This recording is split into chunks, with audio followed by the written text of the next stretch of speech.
오늘 1부 예배를 드리고 2부 예배로 또 하나님께 드립니다.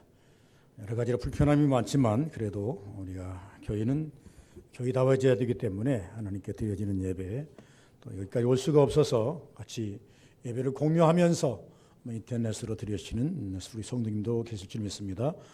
여기 현장에 계시는 우리 성도님들과 오늘 같이 동참하는 모든 성도들에게 하고 싶은 말씀은 사도행전 15장 1절에서 11절까지를 이제 제가 본문으로 삼았는데 1절과 5절까지만 봉독을 했습니다. 은혜를 구하고 은혜를 말하자. 단순한 제목이고 쉽게 이해가 되는 제목입니다. 은혜를 구하고 은혜를 말하자. 그래서 우리가 기도했으면 반드시 응답을 받아가지고 그 응답된 것을 말할 수 있는, 고백할 수 있는 성도가 되었으면 좋겠다. 마냥 1년 12달 기도만 할 것이 아니라 기도하는 시간을 어느 정도 정하고 그 기도하는 시간이 끝났을 때에는 반드시 하나님의 응답의 산물을 가지고 이것이 나의 간증입니다. 이것이 나의 기도의 열매입니다라고 하나님께 고백할 수 있는, 고백되어질 수 있는 그러한 은혜가 있으면 참 좋겠다 이렇게 생각을 해서 제가 은혜를 구하고 은혜를 말합시다 이렇게 성경 제목을 잡았습니다. 벌써 우리가 제 둘째 주입니다. 참 빨리 갑니다. 365일 중에 열흘이 지나가고 355일이 남아 있는 것을 볼 수 있습니다. 제가 지난 성구 영신 예배 때에 연, 달, 주, 일, 시, 분초에 대해서 제가 설명을 해 드렸던 기억이 납니다. 1년 계획을 비롯해서 시, 분초까지 잘 활용하자. 이런 취지에서 제가 말씀을 드렸습니다. 그래서 나에게 맡기신 그 시간 설정을 잘 하시는 것이 좋겠다. 그래서 제가 이렇게 생각해 봅니다. 우리가 1년 365일을 주셨지만 벌써 열흘이 지났지만 우리가 어느 때까지 기도만 할 수 있는 것이 아니기 때문에 적어도 1월달, 2월달은 우리 열심히 하나님 앞에 구하는 시간으로 좀 정했으면 좋겠다라고 하는 것입니다. 성경에 보니까 구하지 아니하고 오는 은혜는 별로 없더라고요. 하나님께 열심히 구해서 얻어지는 은혜이지 하나님께 구하지 않고 얻어지는 은혜는 별로 많지가 않더라고요. 그런데 구하는 것도 항상 때가 시기가 있더라고요. 하나님께서 말씀합니다. 뭐라고 말씀하는 거 하니까 때와 시기를 놓치지 말라는 거죠. 가까이 있을 때 구하라는 겁니다. 또 이제 내가 너를 도와줄 수 있는 그러한 그런 과정에 있을 때 나한테 구하라고 이렇게 말씀하시는 것을 볼 수가 있습니다. 우리가 세상을 살아감에 있어서 우리 신앙인들은 두 가지 구조를 살아가고 있습니다. 신앙인들이 아닌 사람들은요, 두 가지 구조가 아니고 한 가지 구조를 가지고 살아가지요. 이것이 한 가지 구조가 뭐냐 그러면 일반적인 은총이라고 말을 합니다. 이 일반적인 은총이라고 하는 것은 우리가 무엇에만 국한이 됐는가 하니까 내 몸 건사입니다. 내 몸 건사를 위해서 열심히 많이 먹으면 건강하고 운동 많이 하면 건강하고 그리고 난 다음에 질병이 있으면 이 질병을 빨리 이제 치료받으면 건강하고 그리고 난 다음에 행복을 위해서는 좀 뭔가를 좀 해야 되고 이것이 일반적인 은총입니다. 하나님께서 모두에게 주시는 은총, 그것은 시한이 정해져 있는 것이 아니겠습니까? 이 땅에 태어남과 동시에 하나님께서 죽을 때까지 우리에게 주시는 공급에 뛴 그런 은총이라 이렇게 말합니다. 이것이 일반적인 은총이다. 세상 사람들은 이 일반적인 은총에 의해서 살아가기 때문에 그냥 내 몸만 건사하면 되지만 우리 신앙인들은요, 일반적인 은총 가지고는 안 됩니다. 왜 일반적인 은총만 가지고는 안 되는 거 하니까 여러분과 제 심령에는 뭐가 있어요? 영이라는 게 있어요. 하나님께서 우리를 어떻게 하시면 영을 부활시켜 놓으셨단 말이에요. 생명을 주셔서 우리에게 신앙을 주셨습니다. 하나님 예수 그리스도로 말미암아 죽어버린 생명을 다시 살리셔서 이 다시 살아난 이 생명을 건사하는데 일반적인 은총 갖고는 안 되더라. 일반적인 은총 가지고는 천국 못 가더라 그 말입니다. 일반적인 은총 가지고는 나를 건사하고 내가 기쁨을 만끽할 수 있고 먹어서 포만감을 가질 수 있고 건강을 유지할 수 있고 행복을 어느 정도 육신적인 행복을 추구할 수는 있지만 그러나 이것 가지고 천국까지는 갈 수가 없더라. 그래서 우리 믿는 성도들에게는 적어도 특별한 은총이 있어야 된다.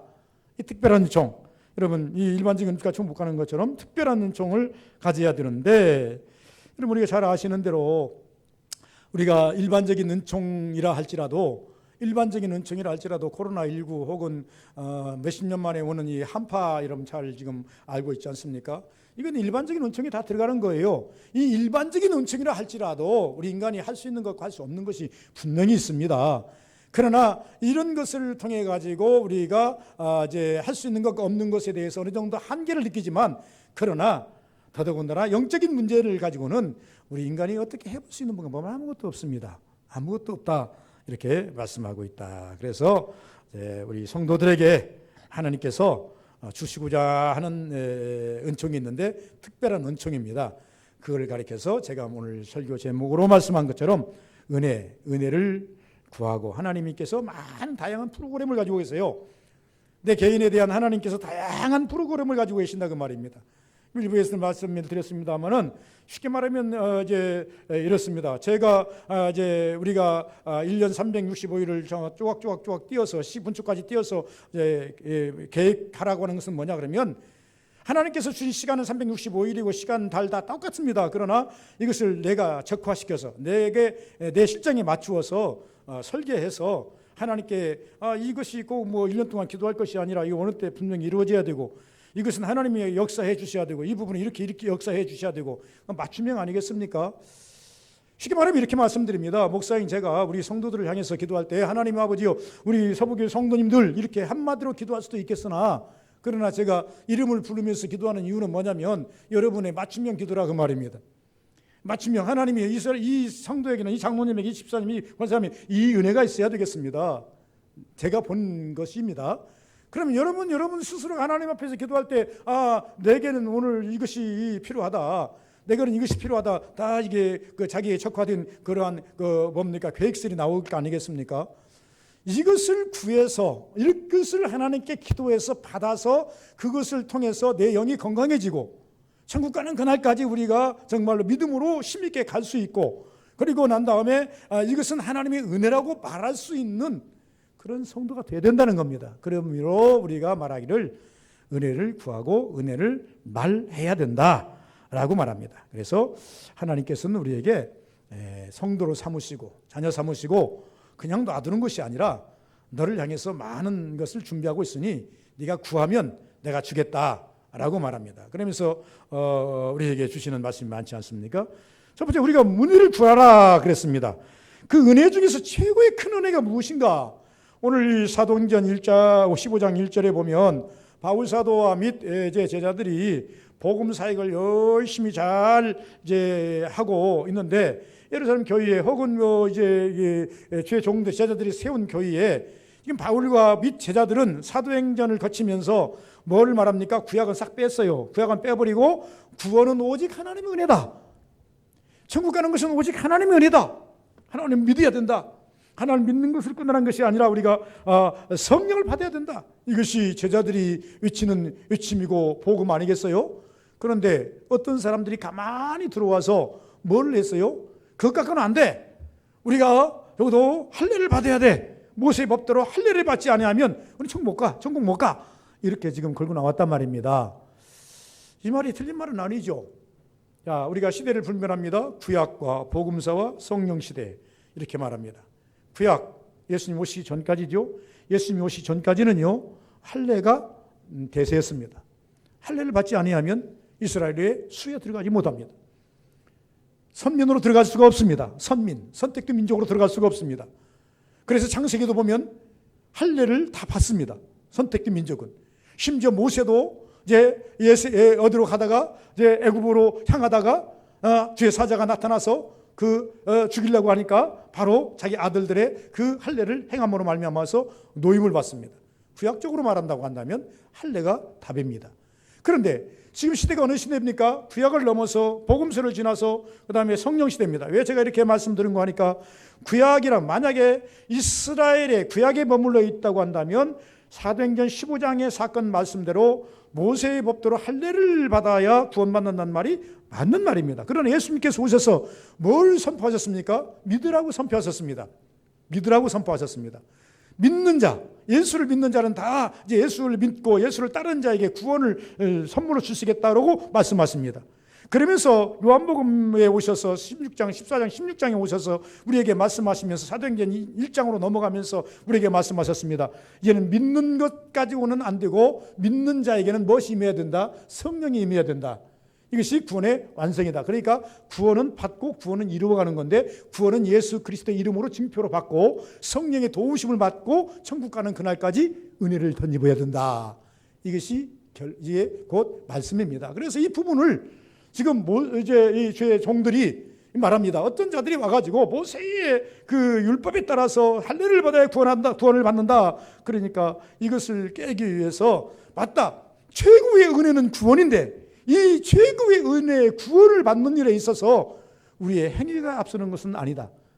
하나님의 은혜로 들은 것이다. 하나님의 은혜를 들은 것이고, 성령이 우리에게 오시면 성령이 우리에게 은혜를 베풀어 주심으로 말미암아 천국 가는 그날까지 우리가 어떤 환난도 어려움도 다 이길 수 있는 것이다. 그리고 성령이 조명에 따라 우리가 기도할 수 있는 것이다. 그래서 사도행전에 보시면 그들이 기도함으로 말미암아 성령의 나타남, 곳곳에서 성령의 나타남을 우리가 볼 수 있다라고 말씀을 하고 있습니다. 그러므로 성령이, 그러면서 이 4절 말씀에 보면 조금 더 명확하게 우리에게 말합니다.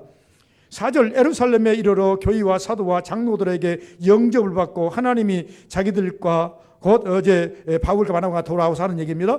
자기와 함께 계셔서 행하신 모든 일을 말하며, 바울과 바나바가 행한 일이 뭡니까? 바울과 바나바가 행하는 일, 가는 곳곳마다 이적과 기적과 표적을 통해서, 그걸 통해서 누구를 전파했어요? 예수를 전파했어요. 예수만 전파하는 것이 아니라 소아시아에 달리면서 교회를 세웠어요. 그런데 이 교회를 세우는 과정 하나하나를 보니까 다 하나님의 은혜다라고 하는 것입니다. 때로는 매로 맞기도 해요. 돌에 맞기도 해요. 핍박을 받기도 해요. 배척을 당하기도 해요. 그러나 이것이 다 하나님의 은혜더라. 성령이 함께 하심으로 가능한 일이었다.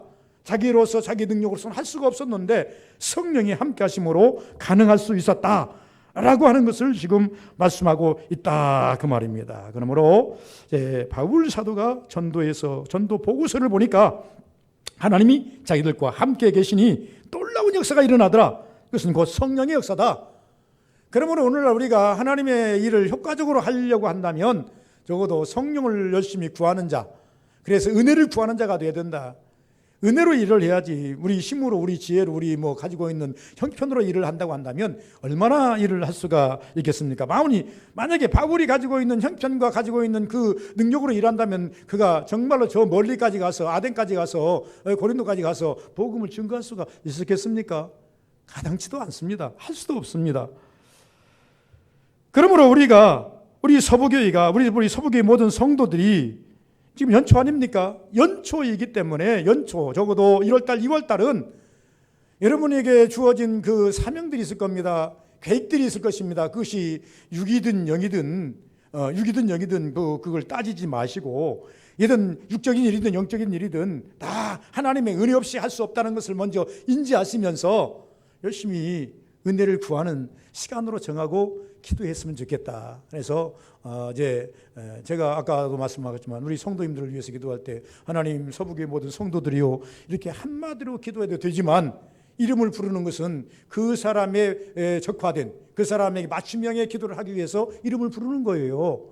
그러면 우리 개인들이 하나님 앞에서 기도할 때에 그냥 하나님 은혜를 주세요 라고 하는 것보다, 내가 필요한 맞춤형의 기도를 하려면 내 계획을 가지고, 내 계획서를 가지고 하나님께 이것을 계획을 보이면서, 하나님, 내게 이것이 필요하고, 이럴 때는 이것은 언제까지는 하나님 분명히 이것은 이루어져야 되고, 이것은 반드시 하나님 내가 이루어져야 할 것이고, 이런 것들을 하나님께 은혜를 구하자는 겁니다. 은혜를 구하지 않고 어떻게 은혜를 말할 수 있습니까? 만약에 은혜를 구하지 않고 은혜를 받는다면요, 그건 내 잘난 맛에 사는 거예요. 교만의 극치로 갈 수밖에 없다, 그 말입니다. 그래서 금년초에 구할 것을 하나님의 은혜다, 저는 이렇게 설정을 하면서, 여러분, 마태복음 왜 은혜가 필요한가? 마태복음 1장 20절에 보면요, 마리아에게 나타나신 천사가 이렇게 말합니다. 은혜를 입은 자요, 은혜를 입은 자요, 평안할지어다, 무서워하지 말라. 여러분, 얼마나 무서워요, 얼마나 힘들어요, 얼마나 걱정스러워요. 그런데 성령이, 천사가 와서 말하기를 은혜를 입은 자요, 염려하지 말라. 마리아가 구한 건 아닙니다. 그랬지만 하나님의 은혜가 임하니까, 마리아가 구하지 않았어도 하나님의 은혜가 임하니까 죽음이 아니에요. 무서움이 아니에요. 그 통해서 무섭기는 하겠지만은, 두렵기도 하겠지만 왜 걱정이 없겠습니까? 인간이니까. 그러지만 그것이 말이 아래 짓누를 수는 없더라고 하는 것입니다. 여러분, 우리가 이 산상보훈은 예수님께서 최초에 하신 설교입니다. 들판에서 하신 설교. 그래서 마태복음 5장, 6장, 7장 이 세 장을 산상보훈이라고 말합니다. 산상보훈 속에 제일 먼저 등장하는 그 말씀이 팔복음이고, 팔복음 다음에 등장하는 말씀이 무슨 말씀이냐면, 너희는 무엇을 먹을까, 무엇을 입을까, 무엇을 마실까 염려하지 말라. 이것은 다 이방인들이 하는 것이요, 너희는 먼저 그 나라와 그 의를 구하라.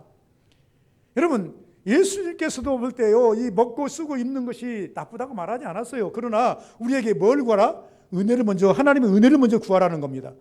그리하면 너희들이 하나님의 은혜를, 그 나라와 먼저 그 의를 구하라. 그리하면 이 모든 것, 네가 육으로 가지고 싶은 것까지 다 너에게 다 주겠다, 올인해 주겠다.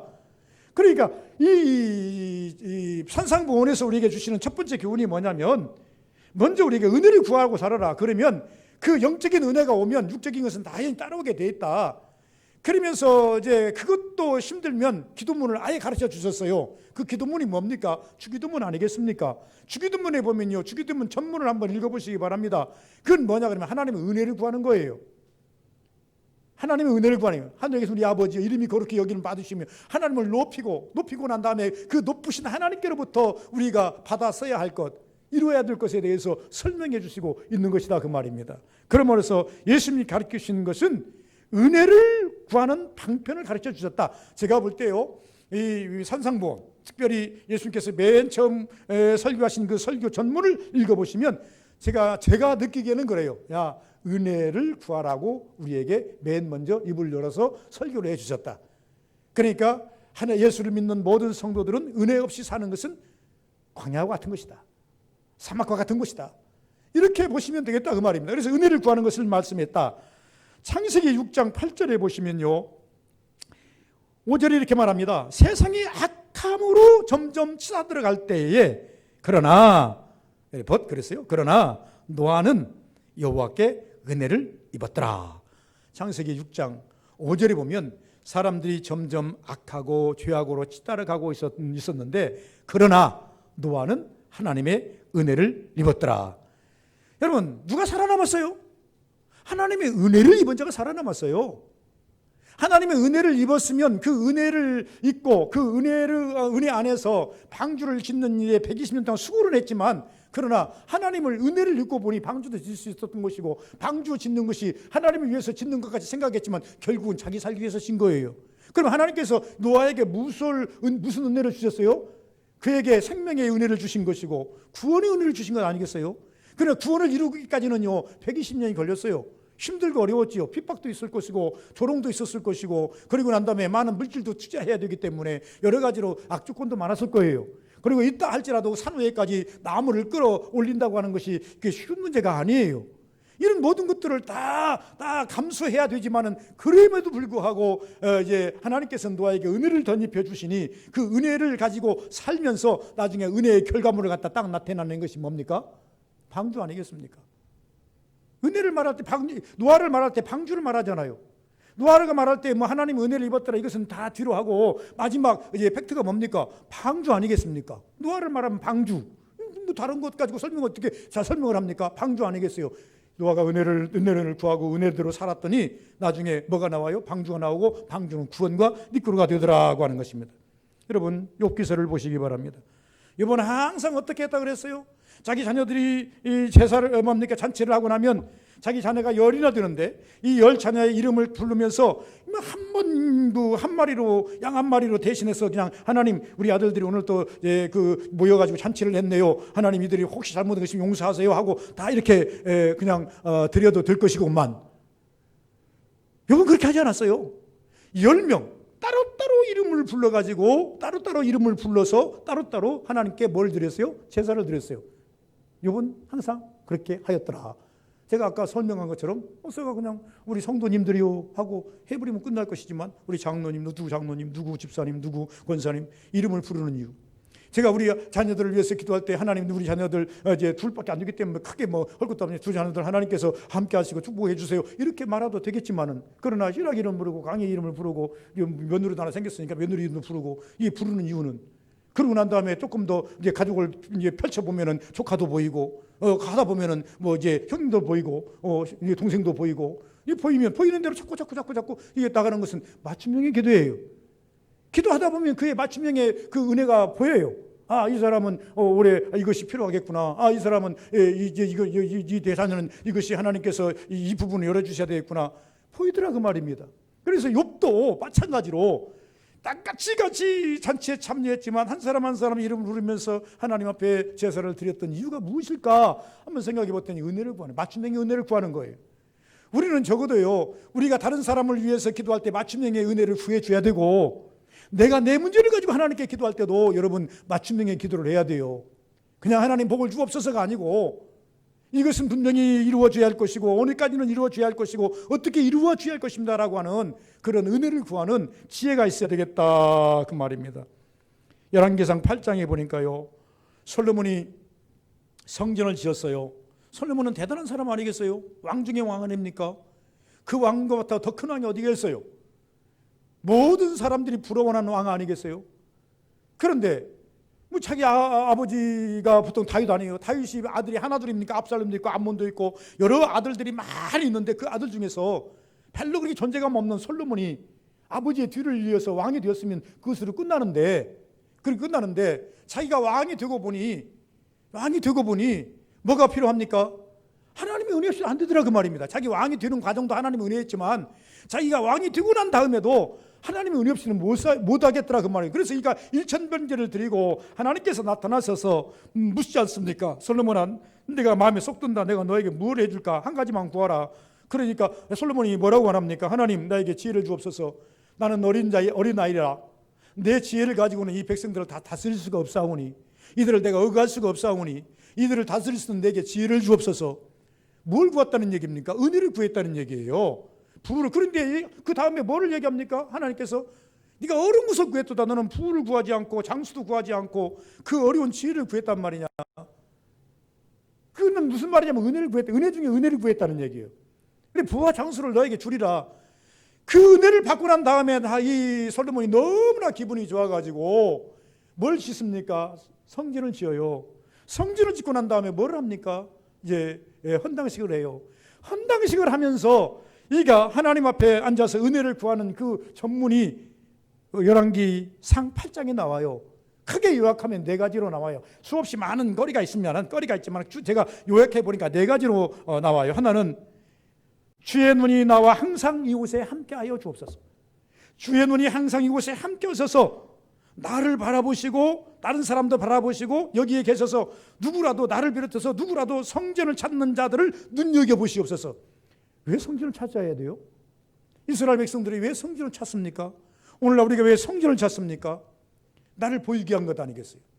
왜 우리가 성전을 찾습니까? 하나님께 기도하기 위한 것 아닙니까? 하나님께 내 모든 소원을 아뢰기 위한 것 아니겠습니까? 이걸 가르쳐서 한마디로 말씀드리면 하나님의 은혜를 구하기 위한 것 아니겠습니까? 그래서 첫째 보니까 하나님의 은혜를 구했더라 그 말입니다. 그러면서 두 번째는 뭐냐면 누구든지 여기 와서 하나님 앞에 죄를 구하거든 용서해 주옵소서. 은혜 중에 은혜는요 용서입니다. 죄 가지고 천국 못 가지요. 죄 가지고는 우리가 하나님 앞에 쓸 수가 없지요. 예수 그리스도께서 우리 죄를 용서해 주고 사함 주실 때에 성령이 우리에게 비로소 임하시게 돼 있고, 성령이 임한 자는 비로소 예수님 앞에 하나님 앞에 의해서 쓸 수 있는 자격을 갖추게 되지요. 솔로몬이 이것을 미리 알았어요. 그래서 말합니다. 누구라도 어떤 죄를 졌더라도 이곳에 와서 주님 앞에 죄를 구하거든 용서하여 주옵소서였어요. 용서의 은혜를 구했어요. 세 번째는 무엇을 구했냐면 기근이나 연병이 오거든 하나님께 연병이 와서 기근이나 연병이 와서 하나님께 구하거든 다 멸시해 주옵소서. 여러분 이 기근이나 연병은요 누구도 피해갈 수가 없습니다. 미안한 얘기지만은 이번에 얘기했습니다만은 우리가 알고 있는 기근이 이제 우리가 코로나19가 왔습니다. 뭐 하루에만 우리나라도 한 20몇 명, 30명이 계속 죽어가고 있는데요. 과거에는 이제 기저질환자들 또 나이 드신 어른들만 이제 죽어갔는데 젊은 사람도 하나씩 죽어가더라고요. 이제 그러다 보니까 좀 이제 확산이 공포가 서서히 이제 내려오기 시작합니다. 보니까 제가 아는 바로 의하면 제가 아는 목사님들도 몇 분이 이제 코로나 19에 감염이 돼가지고 치료받고 나와서 이제 유튜브에 올린 분들도 계시고 계세요. 그런데 우리가 잘 아시는 예로 이제 신수걸 씨 있는데 이분은 어제 그 8월 8.15 광복절 잔치에 그 이후에 감염이 돼가지고 신수걸 씨 그러면 뭐 코미디언으로 있다 계시다가 목사가 되신 분이에요. 이분이 목사가 돼서 나이는 좀 많이 드셨는데 코로나19로 해서 일찍 제일 먼저 가셨어요. 그저께 보니까 대전에서도 코로나19에 걸려서 이제 이틀 만에 돌아가셨다 그래요. 근데 그분은 몇 살 된 50대라 그래요. 여러분 이 기근과 연병은요 누구도 피해가질 않습니다. 우리나라에 만약에 흉년이 오면 목사라고 해서 자리에 와요? 믿는 성도들이라고 해서 그냥 밥 안 먹어도 배부릅니까? 코로나19가 오면 누구는 피해가고 누구는 안 피해갑니까? 그거 아니에요. 그런데 솔로몬이 왕으로서 이걸 뭘 보냐면 수없는 나라의 재난을 보면서 이 재난 중에 재난이 뭐냐 그러면 질병과 가난이에요. 질병과 쉽게 말하면 기근이에요. 그래서 말씀합니다. 만약에 기근이 왔다 할지라도 우리가 이것을 빨리 피하기를 원해서 기도하면 하나님 이 은혜를 주옵소서. 우리는요 어려움이 오면 더 하나님께 기도할 줄 아는 것이 특별한 은혜를 가지고 사는 성도들이에요. 어떻게 보면 편안할 때는 조금 그냥 느슨하게 살아도 괜찮겠지만은 환난이 오고 어려움이 오면요 하나님 앞에 납작 엎드려야 되는 것이 우리의 모습이에요. 하나님을 더 붙여봐야 돼요. 그것이 우리의 삶. 그러면서 네 번째는 뭐냐면 전쟁에서 승리하게 달라는 겁니다. 항상 우리는 뭐냐면 국가 간의 전쟁이라는 것은 계속 일어나게 돼 있잖아요.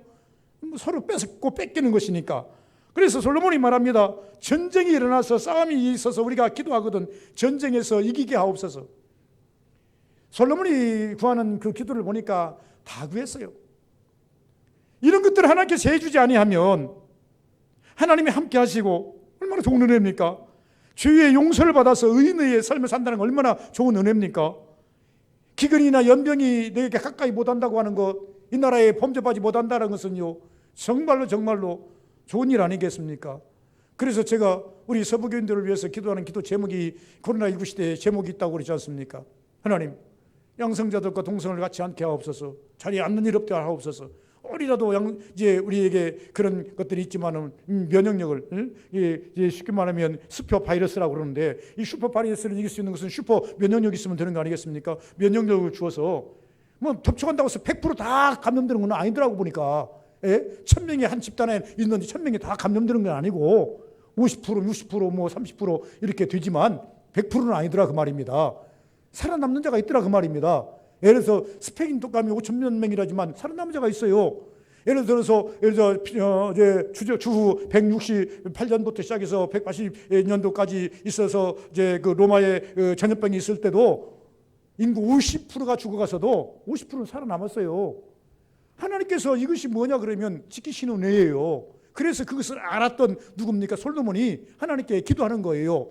기도가 연병에서 나를 지켜주옵소서. 이것은 우리가 어려우면 어려울수록 어떻게 해야 됩니까? 하나님 앞에 바짝 엎드려서 더 기도해야 돼요.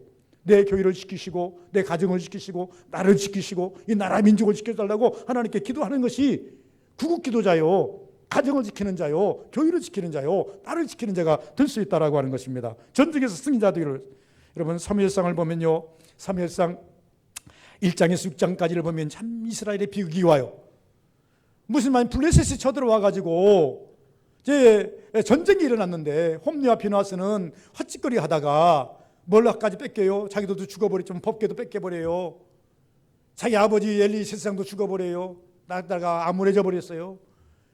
그리고 난 다음에 이게 정말로 엉망진창이 됐어요. 그런데 7장에 가보니까 사무엘이 나이 30세가 딱 되면서 나타나요. 나타나가지고 제일 먼저 한 것이 무엇인 줄 아십니까? 하나님께 금식하면서 은혜를 구했더라 그렇게 나와요. 하나님께 금식하며 은혜를 구했더라. 그랬더니 그 은혜를 구한 것으로 말미암아서 블레셋을 그렇게 교육했던 블레셋을 뭐 없이요? 칼 없이 물리쳐요. 전쟁을 일으키지도 않고 물리쳐요. 이것이 하나님의 은혜 아니겠습니까? 그 은혜라 그 말입니다. 이것이 은혜다라고 생각하네요. 우리 서보교인은 마리아의 은혜를 덧입든지 노아의 은혜를 덧입든지 덧입기를 원합니다. 아니면 욥의 은혜를 구하는 것처럼 구하시든지 솔로몬의 은혜를 구하여서 축복을 받든지 사무엘의 은혜를 구하여서 또 모든 문제를 해결하듯이 열심히 있는 하나님의 은혜를 구하는 우리 서부교인 되시기를 주의 이름으로 축원을 드립니다. 은혜 없이 살 수 없음을 인지하시고 은혜를 구하는 그러한 연초가 되어야 된다는 겁니다. 여러분, 저는 이렇게 말합니다. 영안이 열리면 왜 내가 하나님의 은혜를 구해야 하는지를 알아요.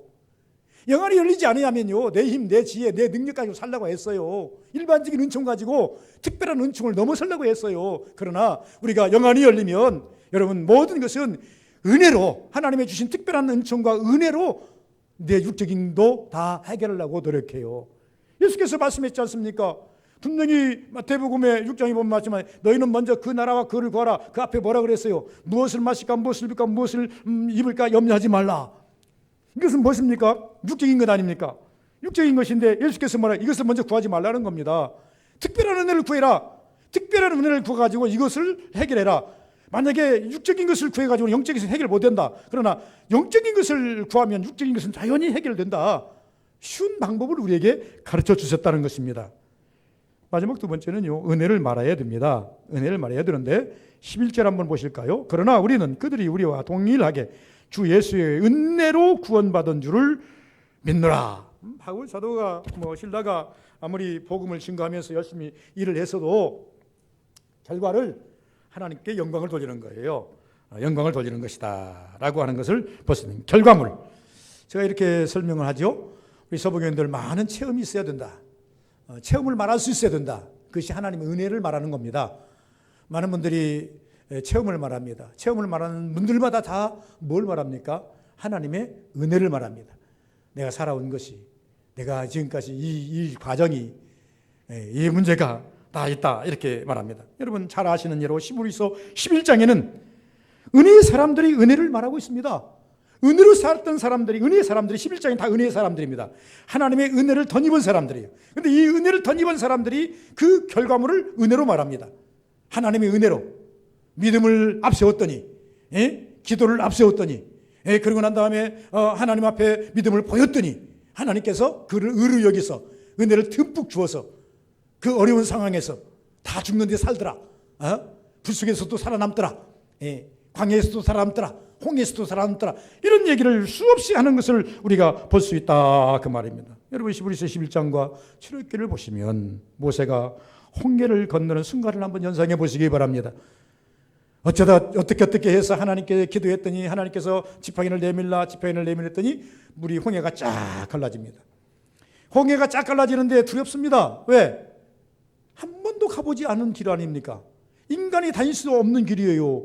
물벽을 다녔다는 사람, 문헌에 지금까지 물벽을 만들어 놓고 다녔다는 사람 한 사람도 없어요.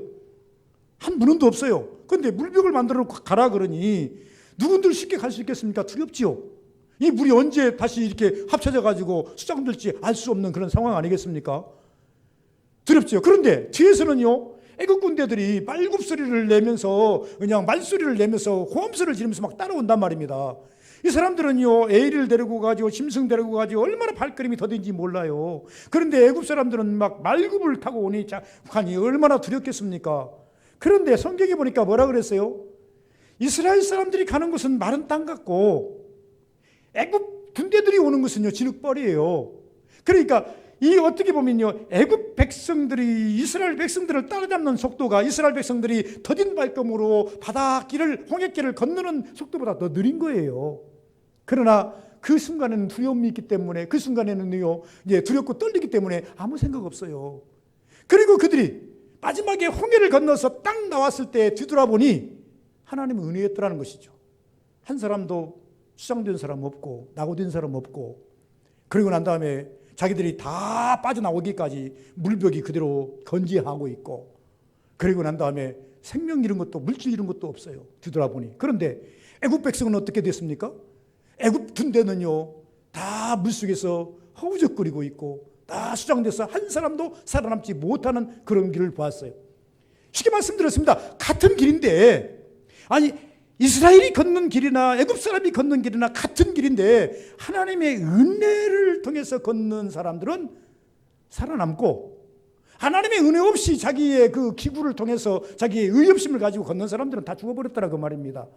결과를 보니 하나님의 은혜더라 그런 것입니다. 그래서 모세의 누이가 이스라엘 여인들을 천동에서 2박 3일 동안 뭘 합니까? 춤을 추면서 하나님을 찬양해요. 은혜를 말하고 있는 거예요. 저들은 죽었다. 한나 보십시오. 한나가 뭐라면 하나님께 은혜를 구하지 않습니까? 하나님과 은혜를 위해서 하나님께서 은혜를 베풀어 주시니까 나중에 뭐라고 합니까? 은혜를 말하지 않습니까? 한나도 못 낳는 나는 일곱을 낳았고, 이렇게 고백을 하지 않습니까? 무엇이 하나님의 은혜냐가 이렇게 말합니다. 아버지는 다윗이 다윗 왕 되기 전에 사울에게 쫓기고 죽을 뿌비를 너무나 많이 맞이했습니다. 그러니까 사울 왕에 쫓기면서 도망 다닐 때는 하나님의 은혜가 그렇게 크게 다가오지 않았습니다. 그러나 그가 왕이 되고 보니 하나님의 은혜였다는 거죠. 죽지 않고 사는 것이 은혜고, 그 어려운 모든 것들을 하나씩 이긴 것이 은혜고, 나를 하나님께서 큰 바위 밑에 나를 숨겨주신 것도 하나님의 은혜고, 피할 길을 주신 것도 하나님의 은혜고, 자기를 지근거리에서 막 잡아서 죽이는 그 자기의 영역 안까지 들어와서 자기가 이제 딱 죽었다 했는데 사울을 잠들게 만들어버리고, 이런 일들이 하나님의 은혜가 아니고 뭐냐 그 말입니다. 그래서 다윗은 나중에 훗날에 하나님의 은혜라고 하는 것을 말합니다. 여호와 나의 목자시니 내게 부족함이 전혀 없으리로다. 은혜로 살았다는 거예요. 은혜로 살아는 것을 고백하더라 그 말입니다. 여러분, 사무엘이요, 다시 말씀드리면 사무엘이 전쟁에서 승리를 합니다. 하나님의 은혜를 구했더니 하나님께서 은혜를 베풀어 주셔서 이 블레셋 사람들을 갖다가 혼란스럽게 만들어버려요. 우리 우가 막 치고 번개가 치니까 놀래갖고 도망가는데, 그들이 번개에 맞아 죽은 사람도 있고 우리에 맞아 죽은 사람도 있고 혼비박산 도망가는데 그들을 쫓아가서 다 처치해버립니다. 그리고 뭐라고 썼어요? 거기다가 에베네셀, 하나님의 은혜다. 여기까지 하나님이 도우셨다. 여러분, 우리 인생 속에서 오늘까지 도우시면 되겠습니까? 그러면 저는 이렇게 말합니다. 에베네셀 and ing. 하나님께서 에베네셀, 맞아요. 하나님이 도우심으로 이긴 건 사실이에요. 그런데 오늘뿐만이 아니라 앞으로도 계속적으로 하나님께서 에베네셀의 역사가 있어야 되죠. 우리가 하나님께 은혜를 구했어요. 은혜를 구했더니 하나님께 은혜를 주셨어요. 은혜를 주셔가지고 그 은혜를 가지고 살면서 그것을 끝날 것이 아니라 다음에도 또 다시 우리가 구하면 하나님 은혜를 주셔야지요. 이것이 우리가 하나님께 구해야 할 사명 아니겠습니까? 그리고 이것을 말할 수 있어야 할 거 아니겠습니까? 그래서 사무엘이 말합니다. 이것은 하나님의 은혜다. 에베네셀이다. 하나님이 도우셨기 때문에 된 것이지 우리 힘으로 이루어진 것이 아니다. 다윗도 마찬가지고 솔로몬도 마찬가지고 욥도 마찬가지고 모든 사람들이 다 마지막에는 뭘 말합니까? 과정은 힘들고 어렵고, 욥이 뭐 간단합니까? 자기 10자녀 죽어버렸지. 예, 집 모든 물질 다 없어졌지. 그러지만 마지막에 그는 다시 일어서서 하나님께 하는 말이 하나님의 은혜라고 말하지 않습니까? 이렇게 말합니다. 결론입니다. 여러분, 우리가 병마에 싸울 때는 힘들지만 낫고 난 다음에 하나님의 은혜였다라고 고백하는 사람 많습니다. 우리가 가난과 싸울 때는 참 힘들고 어렵고 암울하지만 그 가난을 탈피하고 난 다음에 보니까 하나님의 은혜였다고 말합니다. 다시 말씀드리면 이스라엘 백성들이 홍해를 건넌 때는 참 힘들고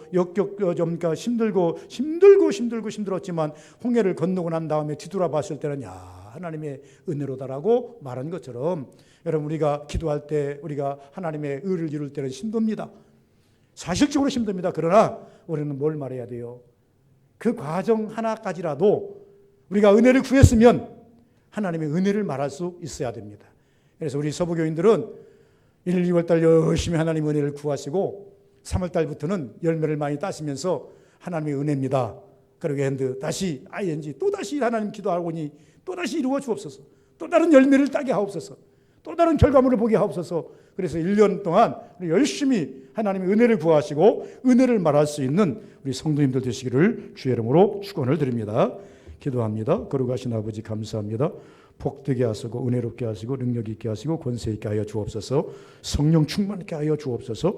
은혜 충만케 하여 주옵소서. 은혜를 말하고 은혜를 하나님 아버지여 주여 구하고 은혜를 말할 수 있는 모든 성도들 되게 하여 주옵소서. 과정은 어렵게 싸우나 결과가 하나님의 은혜인데 우리가 그렇게 한잠하면 되겠나니까 하나님이 어떤 때는 솔로몬의 지안을 가지게 하시고 하나님 욥의 지안을 가지게 하실 분들은 사무엘의 지안도 가지게 도와주시고 모세의 지안도 가지게 도와주시옵소서. 어찌하든 하나님께서 주신 것이 은혜일진데 가운데 하나님이 은혜로만 살게 하시고 은혜만 구하게 하시고 은혜만 말할 수 있게 도와 주옵소서. 그리고 하나님 아버지여 많은 결과물 또 하나님 많은 하나님 아버지여 주여 은혜를 구하는 모든 성도들 다 되게 하옵소서. 예수님 이름으로 기도하옵나이다. 아멘.